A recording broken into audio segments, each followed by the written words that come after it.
Welcome to the Lights, Camera, Rant Podcast. Your source for the latest on movies, TV shows, and video games. Get ready for ranting, raving, and reviewing. Here is your host, Lee. Welcome back to another episode of Nerdia, your nerd media destination. Enzo here, and I'll be your host for today. We have a very special episode coming your way. We'll first start with the squad. We have Max. Hey, guys. Nick. What's going on?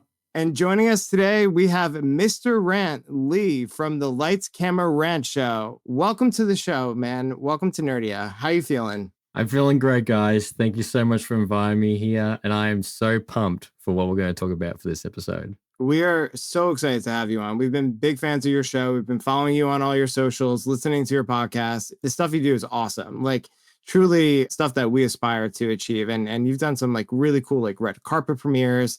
Tell us about yourself. Like, when did you start the podcast? How's it been going so far? Like, how many years have you been doing this? My podcast started during COVID lockdown. I was stuck at home and all I could do was watch movies and drink. So I thought, you know what? I'll finally start a podcast. I'll finally kick this into gear. Since then, we've actually celebrated our 4th anniversary. We're 282 episodes now. Whoa. Congrats. Yeah, I looked at it the other day. I'm like, holy shit. And it's been one of those things that you look back on and go, I really wish I did this sooner. It's been a fantastic journey. And I'd probably say one of the most fun things about doing this is meeting people like yourselves. I made so many new friends from doing this. And it's just a born passion of my love for movies and TV shows and video games.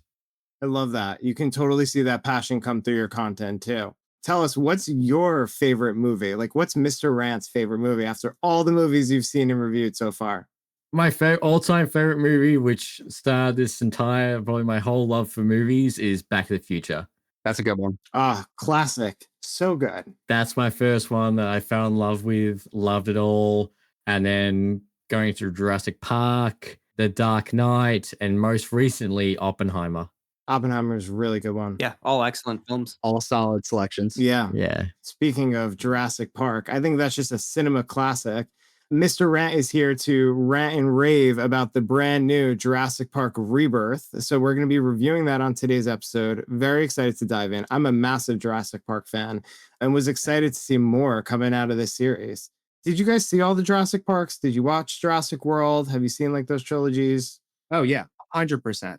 Before we dive in, Lee, I think it's funny how like what got you started was like, you know what? After a couple drinks, I'm looking at this movie thinking, I got something to say here, you know? Oh, I'm ready to rant. yeah. The first 40 episodes, I can tell you I was not sober for. 110%. Love that. Guys, we got to try this. Nerdia with a few drinks in us, I think would be a great time. Oh, yeah. Maybe negative Nick will become positive Nick. Who knows? Positive. He might become even more negative. The that's truth true. might come out. Yeah. Very, very true. He's holding back when he's sober.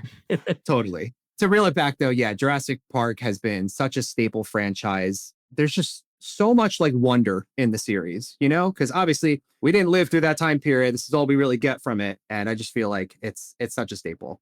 Yeah, obviously, I've seen all the Jurassic Park movies or the Jurassic World movies.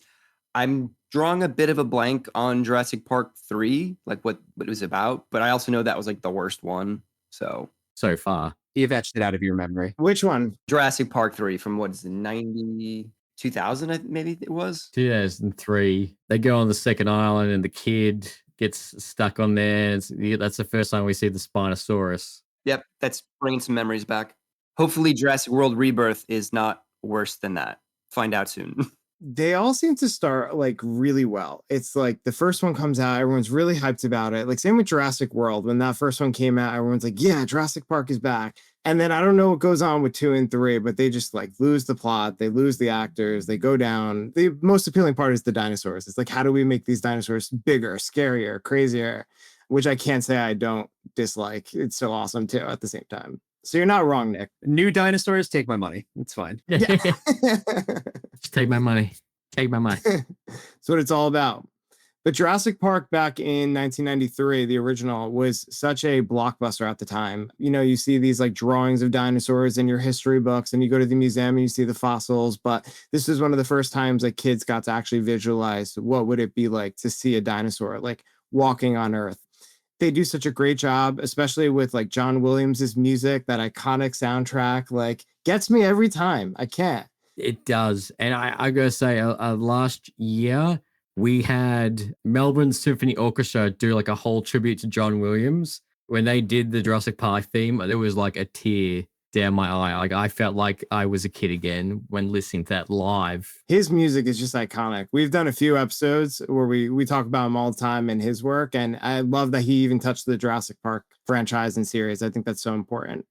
What was everyone's first thoughts and impressions on Jurassic World Rebirth? So we have these thoughts in our mind from multiple times of them trying to do Jurassic World. Like, what were your first impressions on seeing Rebirth come out? My first thing was I was excited to the idea that we were moving away from the whole park aspect, and it looked like it was going to go back and be more in line with the second film, The Lost World. They were going to go back to the second island with all the dinosaurs, and it kind of looked like a missionary type of thing. So I was excited, especially the fact that this is kicking off a massive blockbuster summer between this, Superman, and Fantastic Four. I was like, all right, this is going to be a good start. A lot of competition this summer. Some big hitters coming out. 100%. And what I see was Jurassic Fantastic Man Weekend. Something like that. It's the new Barbenheimer. That's it, yeah. Up and Barbie, yeah, 100%. I have to agree with that. I think first take, I was excited because I didn't necessarily know where the setting was going to be. And right away, as I was watching the movie, I was like, I feel like we're back to entering their world, like the world of dinosaurs versus them entering our world. And I feel like not the original trilogy, but the trilogy before this with Jurassic World, it was all about just like them entering the real world and like how humans can now cope with this. I wasn't sure if they were going to continue that because I know this movie's after that point, but I love how they tie it back. And it's like you felt like you were immersed in what that time period was probably like. So I thought that was really cool. My first impression of this movie was, I'm glad they had a bit of a time skip, 20 years after the previous film, because I didn't know how they were going to continue this franchise. Like, it didn't make sense. Like, oh, dinosaurs are back. Okay, why are we still alive?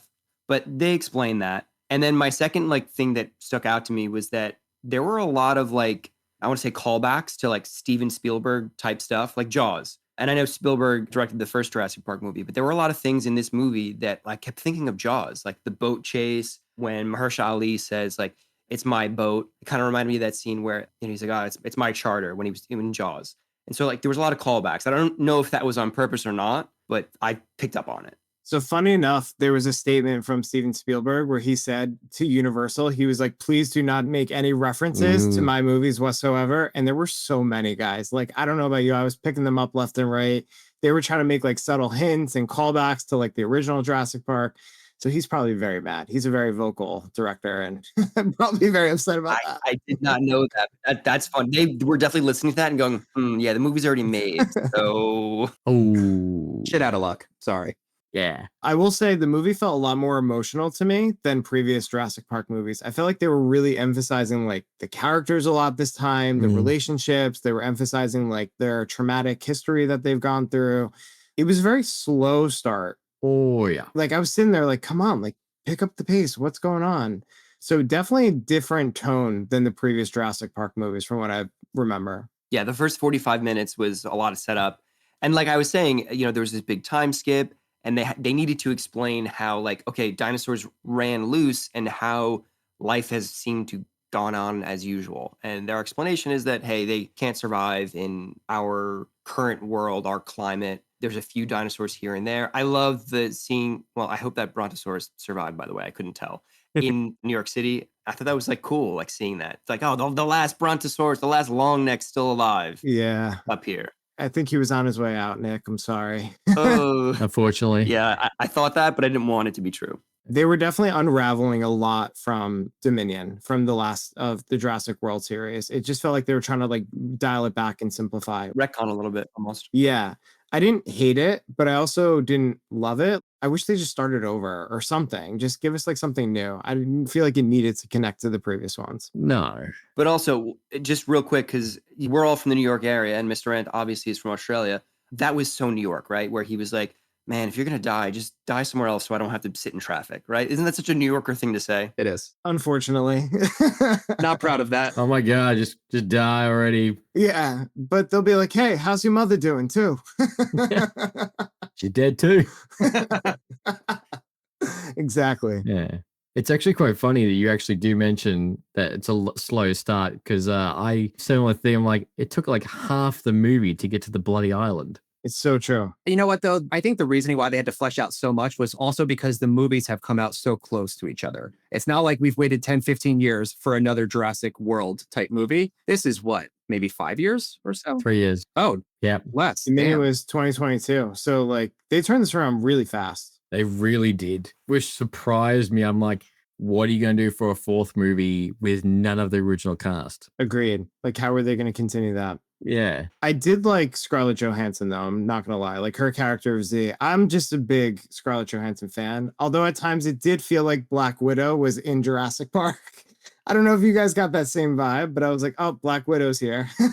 She somehow died in the MCU and made her way to the Jurassic Park world. Yeah. It was given Yeah. like mercenary vibes. You could tell. Yeah. For sure. Yeah. Yeah, I mean, I don't know if I got those exact vibes, but clearly you are not the only person who's a big ScarJo fan because she is now the highest grossing actor of all time after this movie. Yep. Good for her. She deserves it. She's great. I think her films are at 14.8 billion. And obviously, as this episode comes out, that's probably going to cross 15 billion. Yes. Look at that impressive run, though. She's in all the big blockbusters, like Marvel, especially all the different movies she was taking part in. Now you're going to come over to Jurassic Park and like, I mean, good for her. I feel like the name also, not just her name, but like the name of the movie she's in, I think also helps play that as well. Oh, 100%. Because I think before she crossed that milestone, I'm pretty sure it either belonged to Harrison Ford or Samuel L. Jackson.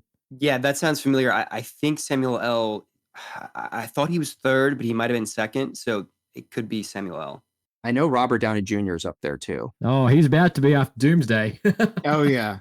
$200 million for Doomsday or something like that. It was crazy. Eesh, that's crazy. That'll be opening day, 200 million. Yeah, that's true too, Nick. So day one is all about RDJ. Day two is for the investors. Oh, wow. Actually, just real quick, she only beat Samuel L. Jackson by 100. Well, I know it's a lot of money, but only by 100 mil. Wow. That's real close. Yeah. So Scarlett Johansson is 14,946,000,000 with 52 films. Samuel L. Jackson with 14,827,000,000 with 66 films. Damn. Mm. Neck and neck there. And I don't remember seeing Samuel L. Jackson's name on the back of those chairs for the Doomsday teaser. Because if he was in that, then he'd probably take it back. Good point, Nick. Oh my God. Bradley Cooper is number 10. Is he really? For what? Hangover? I do love that movie. Guardians of the Galaxy counts too. Oh, Guardians too. I Yeah. always forget he's Rocket. I love Yeah, Rocket. He yeah. does a great job with him. What about any of these new characters though? Like, did they stand up to us? Did any of them stick out? Like some of the classic Jurassic Park characters that we had and know and love? I'm going to be flat out. I did not give a shit about the family. I did not care for the family. You were like, when is the Mosasaurus going to eat them already? Yeah, it was just a bit like, okay, cool. I'm glad you're saved. But I was like, not really connecting with any of you. I'm more focused on Scarlett Johansson, Mahershala Ali's character, and Jonathan Bailey. Totally. And also, like, what a bad father. Like, let's just go out on my small boat across this giant ocean filled with dinosaurs. And also, here's like nerds' ropes as the only food to eat for this 7-day voyage. Like, what? And bring your boyfriend. Yeah, bring your boyfriend. Does not know how to sail and is useless. Yep. The entire vibe was so weird with that B family. Like they were truly just there for suspense. You kind of saw that throughout the movie. The movie did a good job with the suspense, but it didn't add any value to the plot whatsoever, in my opinion. I think they needed people on the island who weren't quote professionals. And even like the team that was sent there, was it not incredibly small? I mean, by the time we got to the island, what was there, 4 people left? Yeah, roughly. The one thing I will dial back on is that I felt like from a plot standpoint, it helped tug at the emotional heartstrings, but also I think it helped bring humanity back to the eyes of Z and the other character, Henry.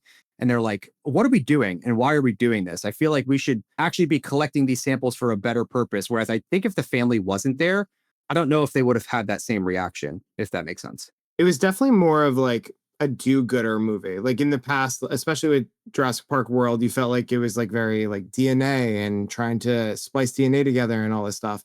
This one felt like, I don't know, a little bit too goody two-shoes, a little bit too sail off into the sunset.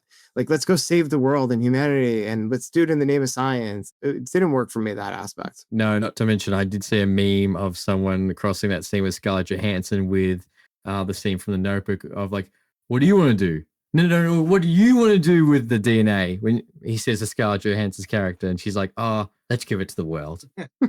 Nobel Prize. I just survived dinosaurs. I'm taking the 20 million. Yes. Let's just call it how it is. And if you're on a super top mission like that, you're not going to save a family and bring them aboard your boat where you're doing this like very illegal activity. Yeah, that was the part. The fact that they were doing something so illegal. I do think in some aspect there's a code maybe of people on the open sea like that, and drowning is not a good way to go. But yeah, you do not continue the mission at that point. Then you drop them off somewhere. You were going to do very illegal things. Yeah, I think that made it like very unbelievable for me, the storyline. Like there was a lot going on that was clearly just there to make the user feel like scared or make the user feel like, oh, we're about to get attacked by dinosaurs or something like that. So a lot of it felt like more cinematic than actually writing a clear, cohesive plot line. No, the plot for this is probably the thinnest of the entire thing. I would tend to agree. Thin, but I kind of liked the fact that the reason for them going to that island was to get DNA from, the largest land dinosaur and the largest sea dinosaur and air dinosaur. It was almost video game-esque to me, where I'm like, okay, I have a very clear goal and it's a ridiculous one. I don't know, like that intrigued me. Maybe there were some legs there, but it's just the execution. They didn't play out that storyline well. That's a good way to put it. 100%. Were there any like favorite dinosaurs that stood out to us? I mean, there was a lot of, I don't even know if you would call these dinosaurs on this island, but there were some monsters for sure. You could definitely tell they took this to the farthest level in any of the Jurassic Park movies. But were any of them like stand out to you guys? I mean, Dolores. Come on. Fan favorite. They had to throw a little cute animal in there. Littlefoot. Yeah, they did. It's the revival of the Littlefoot franchise. Yes. For me, I'd say the biggest land dinosaurs in the middle. That was probably my favorite, was seeing them, because when they were walking through the long grass, I was under the assumption thinking, okay, this is going to be a Velociraptor scene. This is where they're going to do all the jump. Oh, I could see that. Like what happened in the Lost World too. I thought, yeah, this is where they're all going to start doing the running. But seeing those massive dinosaurs really is one of the beautiful things about the Jurassic Park franchise, is seeing how monstrous these dinosaurs can be. And those are probably my favorite. Yeah. And seeing them in their element too. And I think that particular dinosaur, I'm forgetting the name. I mean, super cool looking, but I also felt like that was one of the only dinosaurs in the movie that like was nice. I felt like the whole time they were on the run, they were like afraid of being eaten. And then that was like they took you out of the moment for a second and made you appreciate the fact that, you know what, dinosaurs, like we should appreciate them. Like there are the good ones as well, So I liked that like change up real quick in the plot. I agree with you, Max, though. They didn't do enough of that, like appreciating like the beauty of the land they were at or the different species of dinosaurs that were there. Like everything was just like out to get them, kill them the entire time. That was the only like one moment where they kind of threw back the classic scene with the Bronchiosauruses and you're seeing them for the first time. It was a really nice scene. So that I agree. That was a great one. Well, even like the first half of the original Jurassic Park was all about the beauty of all the dinosaurs and what they can do with the Triceratops. Yeah, that was really capturing that part before they all started to kill you. Yeah. Before all hell breaks loose. Yeah. Yeah. Yeah. Whereas this one, they pretty much start off with the mosasaur, who for me was my favorite actually, because that is like a real life fear of mine. Like just being out in the ocean and there's this monstrous creature. Like, what can you do? Same back. That's scary. Yeah, be trapped on like a small boat, like that family. That'd be like my worst nightmare. So scary. traumatized. I can understand why that girl couldn't speak after, because that'd be me. I'd need serious therapy for years after that. And I would need serious snacks as well. So I'd be chewing on like Nerds Rope the entire time as well for the rest of my life. The distorted Rex, though, like what was that thing? Like that was insane. I don't even know if that was like a good dinosaur, a bad dinosaur, whatever it was a monster. How did you guys feel about that compared to like actual dinosaurs in the previous franchise? It looked like it came out straight out of Resident Evil. I mean, that was not a dinosaur. No. I think someone said it was a monster. Like that's exactly what it was. Mutated, longer arms, shorter arms. I think it had like 4 set of arms, and the face was just like nightmare fuel. Apparently, it translates to deformed king, Distoris Rex. It looked like something mixed with like a xenomorph type of thing. Like it was messed up. And that's probably, I know it's probably a little gripe, but when Jonathan Braley's character is going through that facility, I thought, wouldn't you be a little bit curious to know what this dinosaur is made out of? Wouldn't you stop to go, oh my God, they made this dinosaur with this, this, and this. And this is terrifying if we ever come across it. But no. None of that. That's a good point. I mean, and he did study under Alan Grant, one of the main characters from the original Jurassic Parks. So yeah, I would think that curiosity would have caught up with him. But you're right. He just kind of ignored it. You're right. Yeah, he had such a appreciation for all the dinosaurs, but then that went like out the window. They only gave him that one scene with like the Bronchiosaurus hybrid things, whatever they were, but they didn't emphasize that with the rest of the movie. It's a really good call out. I kind of like those Velociraptor things. I don't know. They were supposed to be Velociraptors. They kind of weren't. All the bird things. Yeah, like the bird Velociraptors. I don't know if they were trying to like lean into their history a little bit more because they were supposed to be more bird-like. Yeah, it's funny because like since the 90s, our interpretation of what dinosaurs were actually like has shifted a little bit. So I got that feeling that they were trying to like incorporate that, like, oh, they were actually a little more bird-like, so we're changing them up a little bit. I got the same vibe. And then the whole convenience store scene was just a 1-for-1 with the Velociraptor scene in the original movie. So 100%. Yeah, even with like the clicking and all that, like it was all about it with the nails. So they did a good job with that. I appreciated that as a longtime fan. But yeah, can't say I loved like all the dinosaurs they added. Some of them were weird. I would agree with that point, Enzo. Like there was the callback to those moments that we felt like we really appreciated about Jurassic Park.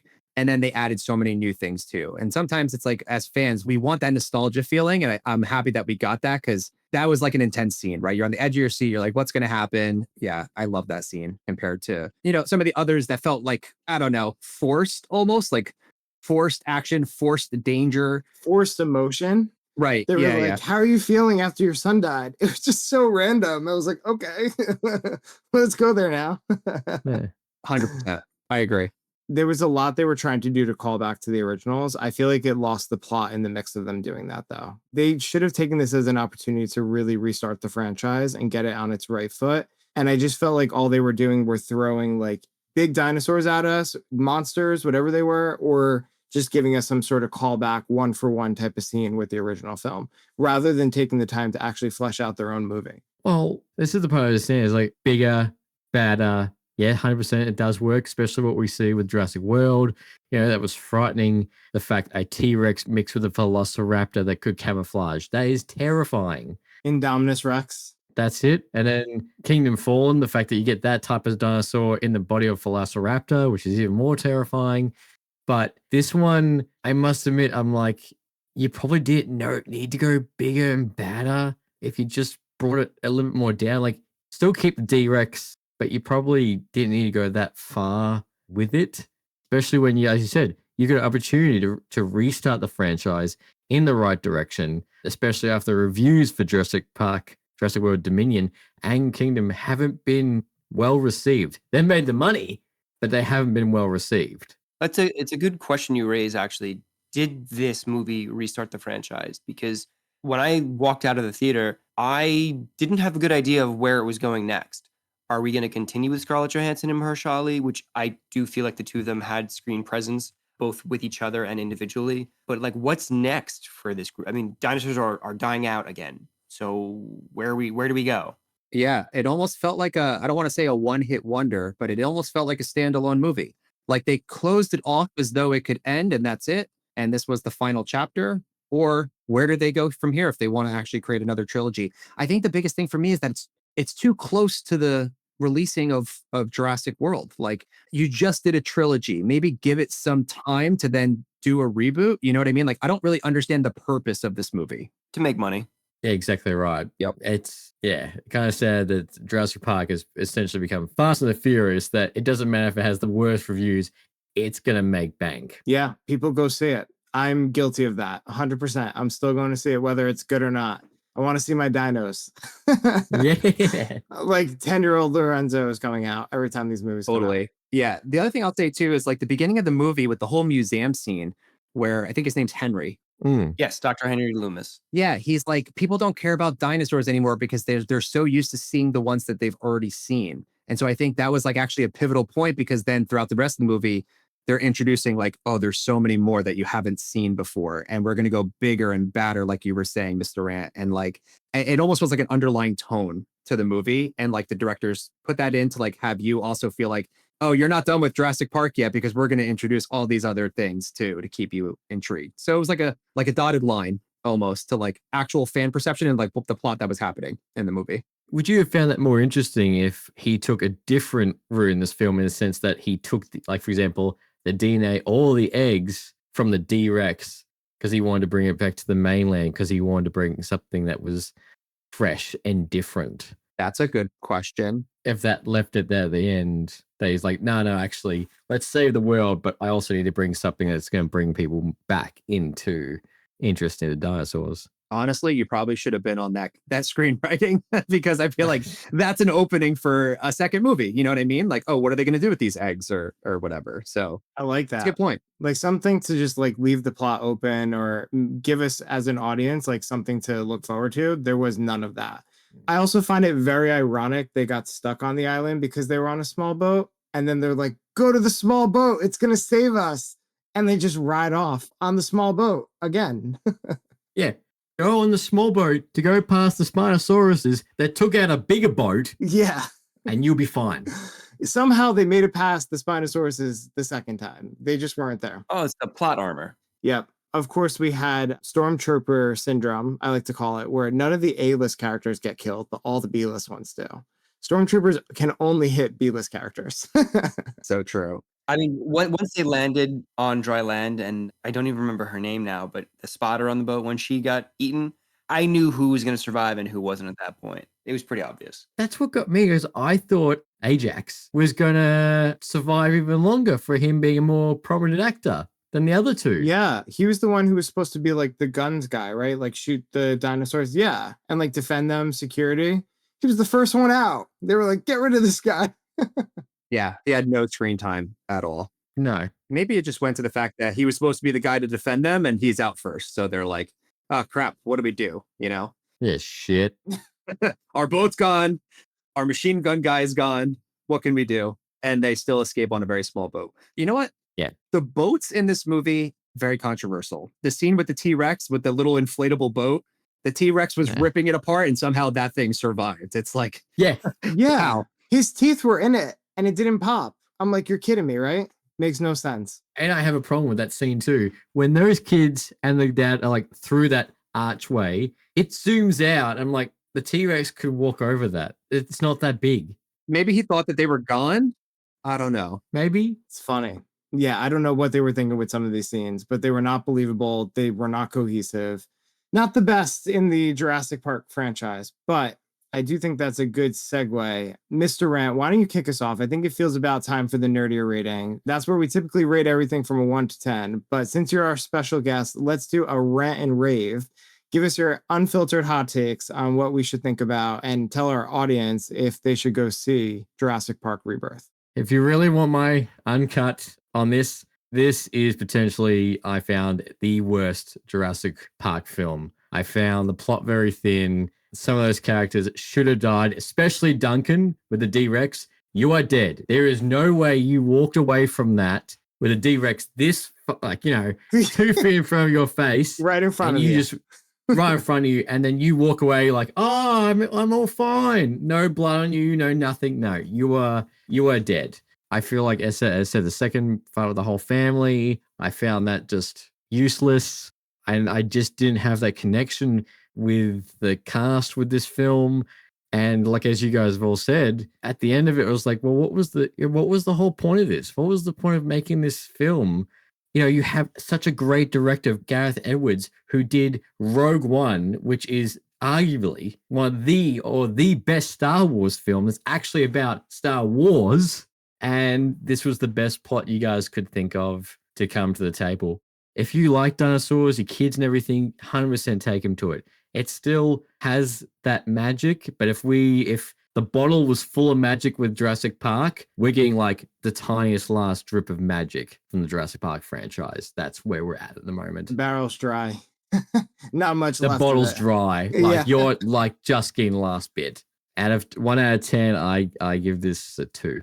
Ooh, Wow. really bottom of the bottle there. Yeah, and that's the thing. I went in with this with so much hope. I just got to the end of the movie and I was like, oh, it was kind of pointless. I had the same sentiment. Leaving the movie, I was like, why was I here? Like, what was the point of this? Yeah. I feel like I didn't get any fulfillment from the Jurassic Park series.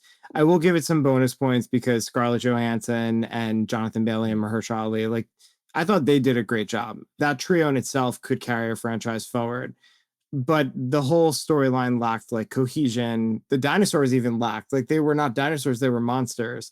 So it was a little weird. I'm going to go with a 5, probably because I'm more of a Jurassic Park fan and I have a little bit of that nostalgia that I like to see come through this movie.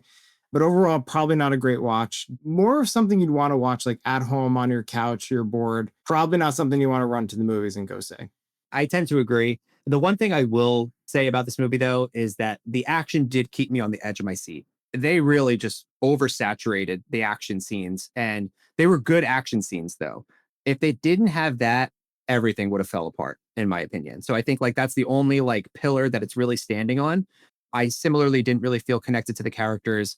Yeah, I agree. Like there was just more potential there. The purpose of the movie, I didn't understand. The fact that it's now kind of left as though like there really isn't going to be a sequel. I agree. It's like, what was the point? It's just to make a buck, unfortunately. And we've talked about this so many times on the podcast where I just hate that they're bringing these franchises in that everyone loves and like tarnishing its name. That's really disappointing for me. And the things I did like, the action, I was on the edge of my seat, and also the fact that we finally felt immersed in the world of dinosaurs. But Enzo, you said it best. They're more monsters. They're not really dinosaurs, which is also disappointing. So for that reason, I'm going to give it a 6. I think middle of the road score. Agree. It was entertaining in the theater, but like you don't have to rush to go see it. It's easily a stay at home, watch it at night type of movie. So I'm going to have a slightly different opinion for like almost the same reason though.